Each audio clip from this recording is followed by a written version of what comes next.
नमस्कार मित्रों, सत्य की विजय में आपका स्वागत है। मैं हूं विजय त्रिवेदी। आज इंटरनेशनल योगा डे है। आप सबको बहुत-बहुत बधाई। 2004 से शुरू हुआ 2014 से माफ़ कीजिए शुरू हुआ और 11 साल अब इसको हो गए। 11वां अंतर्राष्ट्रीय योग दिवस मनाया जा रहा है पूरे देश में, दुनिया भर में। योग को हिंदुस्तान का जो संस्कृति है, कल्चर है और एक पुरानी परंपरा है, उसको दुनिया भर में आगे बढ़ाने का काम इस समय हुआ है।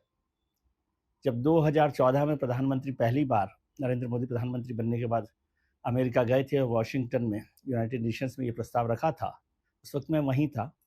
तो बहुत सारे लोग इसका मजाक उड़ा रहे थे कि ऐसे करने से क्या होता है, ऐसे बहुत सारे रेजोल्यूशंस जो है वो रखे जाते हैं। लेकिन कुछ समय बाद वो खबर आई और वो 21 जून के लिए तय हुआ कि अंतर्राष्ट्रीय योगा दिवस मनाया जाएगा। इसमें एक लाइन और जोड़ देता हूँ कि कल यानी 21 जून को जो अंतर्राष्ट्रीय योग दिवस है, 21 जून आरएसएस के जो आद्य सरसंघ चालक हैं, यानी पहले सरसंघ चालक हैं डॉक्टर हेडगेवार, केशव बलिराम हेडगेवार, उनकी पुण्यतिथि भी है। तो कुछ लोगों ने कहा कि ये अपने शिष्य की तरफ से गुरु को गुरु दक्षिणा भी है। खैर, अब बात करते हैं आज की। आज मैं इंपॉर्टेंट बात कर रहा हूँ एक लव हेट रिलेशनशिप की। लव हेट रिलेशनशिप कोई जनरल कोई क्राइम सीन या ओटीटी की कोई सीरीज का हिस्सा नहीं है। यह है हिंदुस्तान की राजनीति के एक महत्वपूर्ण किरदार की बात, जो लव एट रिलेशनशिप के बीच में झूल रहा है। कांग्रेस के सांसद शशि थरूर साहब 2014 से कांग्रेस के सांसद हैं, केरला से हैं, तिरुवनंतपुरम से हैं। उनसे भी मेरी पहली मुलाकात हुई थी जब वो यूनाइटेड नेशन से लौट कर आए थे। तो दिल्ली के शाहजहां रोड पर भारतीय नौसेना का एक गेस्ट हाउस है, वहां सुबह सुबह मेरी उनसे मुलाकात हुई नाश्ते पर। तब उन्होंने बताया कि कांग्रेस की नेता सोनिया गांधी जी के निमंत्रण पर या उनके आग्रह पर वो यहाँ आए हैं। हालांकि उस समय उन्होंने तय नहीं किया था, या तय किया था तो मुझे नहीं कहा था कि वो राजनीति में आने वाले हैं, सक्रिय राजनीति में, लेकिन उसके बाद वो सक्रिय राजनीति में आए। आपको जानकारी है कि वो यूनाइटेड नेशंस में करीब करीब 30 साल वहाँ रहे थे और हिंदुस्तान की बात को पुख्ता तरीके से रखते रहे थे। उसके बाद वो यहाँ आए, 2014 का चुनाव लड़ा और उसके बाद लगातार वो चुनाव जीतते रहे हैं। 9 का चुनाव जीता, 14 का जीता, 19 का जीता और अभी 2024 का भी जीता, जब लोगों को लग रहा था कि भारतीय जनता पार्टी के एक मजबूत उम्मीदवार और केंद्र सरकार में मंत्री रहे राजीव चंद्रशेखर उनके खिलाफ चुनाव लड़ रहे थे। हालांकि वो बहुत क्लोज मार्जिन से वो चुनाव जीता, 10-12 हजार का वो था, वोट डिफरेंस, मार्जिन डिफरेंस था। लेकिन वो लड़ाई उन्होंने अकेले लड़ी थी। ज़्यादातर लोगों ने कहा कि कांग्रेस उनके साथ दिखाई नहीं दी थी।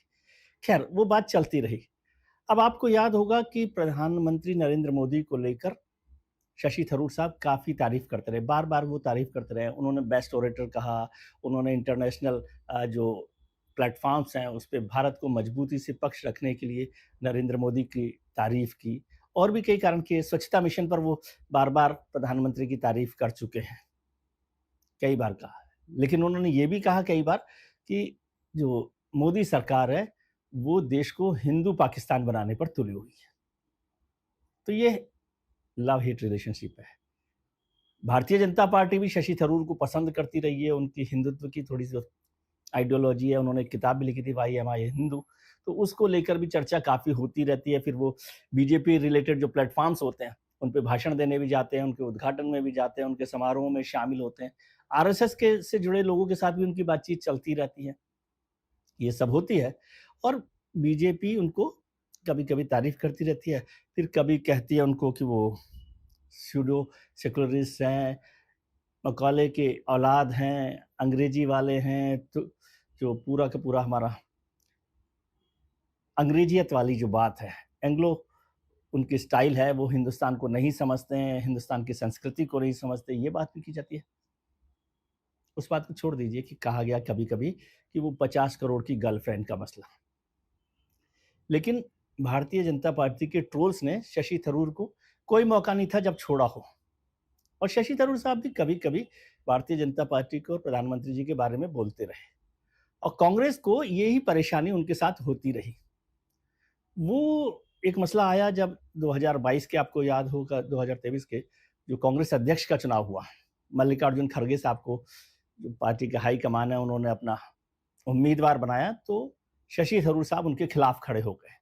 उन्होंने कहा कि इंटरनल डेमोक्रेसी को मजबूत करने के लिए ये ज़रूरी है। कांग्रेस ने ज़्यादातर लोगों ने साथ नहीं दिया। मुझे याद आ रहा है कि वो कैंपेन के लिए पूरे देश भर में गए थे, तो ज़्यादातर कांग्रेस के लीडर्स स्टेट्स में उनसे मिलने ही नहीं आए थे। लेकिन बताया गया कि वो नाराज़गी अभी तक बनी हुई है, वो कसक अभी तक बनी हुई है कांग्रेस आलाकमान में। और फिर जिस तरह से बात हो रही है, और उसके बाद जो अभी सबसे बड़ी बात हुई, वो हुई ऑपरेशन सिंदूर के बाद, पहलगाम की घटना के बाद उन्होंने उसमें भी भारत का जो रुख था वो मजबूत तरीके से रखा, और उसको सरकार का जो रुख था उसका साथ दिया। अब उसके बाद जब बात हुई कि सरकार ने एक ऑल पार्टी डेलीगेशंस बनाने की बात की, कि दुनिया भर में भारत का रुख रखने के लिए, भारत का स्टैंड क्लियर करने के लिए दुनिया भर में डेलीगेशंस भेजे हैं। उसमें उन्होंने पार्टीज की तरफ से लोग मांगे थे या तय किए थे, समझ लीजिए, क्योंकि वो भी एक अलग डिबेट है। तो उसमें कांग्रेस ने शशि थरूर साहब का नाम नहीं दिया था। अब शशि थरूर साहब कौन है कांग्रेस के? एमपी तो है ही, तो पार्लियामेंट में एक्सटर्नल अफेयर की स्टैंडिंग कमेटी है, पार्लियामेंट्री कमेटी है, उसके चेयरमैन भी हैं, और उसे कांग्रेस ने नॉमिनेट किया है। अब आप ये भी सवाल कर सकते हैं कि कांग्रेस ने अपनी ही पार्लियामेंट्री स्टैंडिंग कमेटी के चेयरमैन को, जिसने खुद नॉमिनेट किया, उसको उस डेलीगेशन में क्यों नहीं नाम दिया? खैर, वो अलग इंटरनल पॉलिटिक्स होगी, उसकी बात होगी। लेकिन प्रधानमंत्री ने और भारतीय जनता पार्टी ने भी इसका मौका उठाया। जब कांग्रेस ने नाम नहीं दिया तो शशि थरूर साहब को उन्होंने उसमें शामिल किया। उनके एक्सटर्नल अफेयर पर, यूनाइटेड नेशंस में जिस तरह के उनके ताल्लुकात रहे हैं, अनुभव रहा है, उसका फायदा उठाने के लिए उन्हें न केवल ऑल पार्टी डेलीगेशन में रखा, बल्कि ऑल पार्टी डेलीगेशन का लीडर भी बनाया। तो जो अमेरिका और दुनिया भर के देशों में गया था, उस डेलीगेशन को लीड कर रहे थे शशि थरूर साहब। और शशि थरूर साहब ने वहां पर भारत के रुख को बहुत मजबूत तरीके से रखा, इस तरीके से रखा कि यहां पर कांग्रेस परेशान हो गई। और कांग्रेस के एक बड़े नेता ने कहा कि भाई, ये फर्क होता है कांग्रेस के नेता होने में और कांग्रेस में नेता होने में। पता नहीं वो किस सिलसिले में ये बात कर रहे थे, फिर किसी ने उन्हें बीजेपी स्पोक्स पर्सन भी कह दिया, कांग्रेस के किसी नेता ने। लेकिन बीजेपी बड़ी खुश थी कि भाई शशि थरूर साहब ने बहुत अच्छे से बात रखी है। और शशि थरूर साहब ने कहा कि मैं पार्टी लाइन के लिए नहीं गया था देश के बाहर, मैं नेशनल लाइन के लिए गया था, और जब भी मौका आएगा देश के लिए तो मैं नेशनल लाइन पर रहूंगा। अब ये तो शशि थरूर साहब बता सकते हैं कि पार्टी की लाइन, जो कांग्रेस पार्टी की लाइन है, क्या वो देश के खिलाफ है? नेशनल लाइन से अलग है। लेकिन थोड़ी थोड़ी बात होती रहती है, तो वो उस सब की चर्चा हुई। अभी पिछले दिनों केरला में ये उपचुनाव होने वाला, तो उपचुनाव में शशि थरूर साहब को नहीं बुलाया गया प्रचार के लिए। कांग्रेस के जो लोकल लीडर थे उन्होंने कहा हमें पता ही नहीं था कि उनकी व्यस्तता क्या है, वो बहुत व्यस्त रहते हैं, बाहर रहते हैं, देश में रहते हैं, बाहर रहते हैं, इसलिए उनको चर्चा नहीं हुई। शशि थरूर साहब ने कहा कि यदि बुलाया जाता तो मैं चला जाता। फिर शशि थरूर साहब ने एक बात और कही, किसी ने पूछा कि भाई आपको बुलाया क्यों नहीं गया, तो उन्होंने साफ तौर पे कहा कि पार्टी में इंटरनल डिफरेंसेस हैं, उनको लेकर, उनकी बातचीत को लेकर, और मैं उनको पार्टी में बंद कमरे में सुलझाना चाहता हूं। ये भी मुझे बताया गया कि शशि थरूर साहब काफी समय से कोशिश कर रहे हैं कि सोनिया जी से उनकी बात हो जाए, राहुल गांधी जी से उनकी बात हो जाए, लेकिन बात नहीं हो रही। अब इसमें एक और त्रिकोण है, वो है केसी वेणुगोपाल साहब।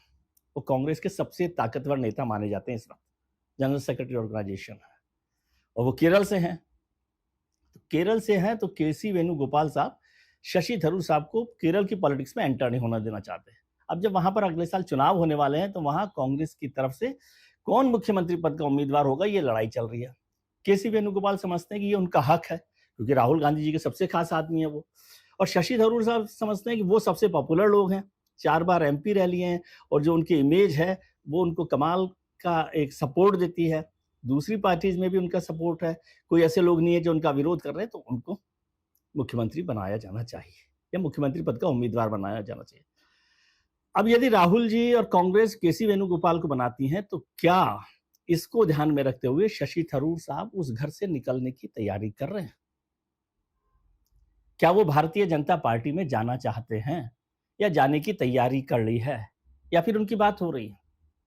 बहुत सारे लोगों ने कहा कि वो कितने भी परेशान हो जाएं, लेकिन वो बीजेपी के घर में रहना उनके लिए मुश्किल है। एक तो उनकी ऐसी अंग्रेजी कि अंग्रेजी लोग भी जो है डिक्शनरी लेकर उनकी बात को समझते हैं। और अभी अभी कल ही अमित शाह साहब ने कहा कि ये अंग्रेजी वाले लोग हिंदुस्तान को नहीं समझते हैं, तो हिंदुस्तान की जो रीजनल लैंग्वेजेज हैं, हिंदी है, उस पर जोर दिया जाना चाहिए, और वही लोग समझते हैं। प्रधानमंत्री जी ने भी एक बार कहा था कि अंग्रेजी के जो लोग हैं वो हिंदुस्तान को, हिंदी को, हिंदी भाषी लोगों को, हिंदुस्तानी संस्कृति को ठीक से नहीं समझते। तो ये जो एंग्लो पूरा पूरा कल्चर है उनका, उनकी जो थॉट प्रोसेस है, उनकी जो पूरी की पूरी आइडेंटिटी है, क्या वो वहाँ पर चल सकती है? और फिर जिस तरह के लिबरल थॉट प्रोसेस के आदमी हैं शशि थरूर साहब, वो इंटरनल डेमोक्रेसी पर बात करते हैं, वो लिबरलाइजेशन की बात करते हैं, वो खुले विचारों की बात करते हैं, सबको साथ लेकर चलने की बात करते हैं और अंग्रेजी में बात करते हैं। मोटे तौर पर अंग्रेजी के लोगों में से अमेरिका में रहे हैं, बहुत सारे लोग तो उन्हें अमेरिकन ही समझते हैं। तो क्या ये सब चीज़ें हैं जिसको करेंगे? और फिर क्या भारतीय जनता पार्टी राजीव चंद्रशेखर के अलावा शशि थरूर को वहाँ पर जगह देना चाहती है या शशि थरूर के नेतृत्व में चुनाव लड़ना चाहती है? ये सब चीज़ें बहुत जल्दी होने वाली है, लेकिन ये लव हेट रिलेशनशिप में अभी थोड़ा-सा सेपरेशन, जैसे वो कोर्ट में कहते हैं ना कि वो सेपरेशन के लिए जब तलाक होना हो तो उससे पहले 6 महीने का समय कोर्ट दे देता है कि भई एक बार और सोच लो। तो अभी 6 महीने हैं शशि थरूर साहब के पास, भारतीय जनता पार्टी के पास और कांग्रेस के पास, कि एक बार और सोच लो। शशि थरूर जी कांग्रेस में रहेंगे, भारतीय जनता पार्टी में जाएँगे या कौन-सा रुख अख्तियार करेंगे, ये धीरे-धीरे पता चल ही जाएगा। आज के लिए इतना ही। हाँ, एक बात और, योग दिवस से हमने बात शुरू की थी, तो राजनीति में योग बहुत लोग करते हैं। अलग-अलग तरीके के आसन जो है ना सारे राजनेता जानते हैं। मेरे को योग के एक गुरु ने बताया कि वृक्षासन और ताड़ासन ये ऐसे आसन हैं जिनसे रीढ़ की हड्डी मजबूत होती है। स्पाइन जो है ना वो सीधी रहती है और मजबूत होती है। मतलब ये आसन राजनेताओं के लिए नहीं है। आज के लिए इतना ही। आप अपना ख्याल रखिए और उनका ख्याल रखिए जो आपका ख्याल रखते हैं। दोस्तों का, परिजनों का, रिश्तेदारों के साथ खुश रहिए, मस्त रहिए। नमस्कार, शुक्रिया, आभार।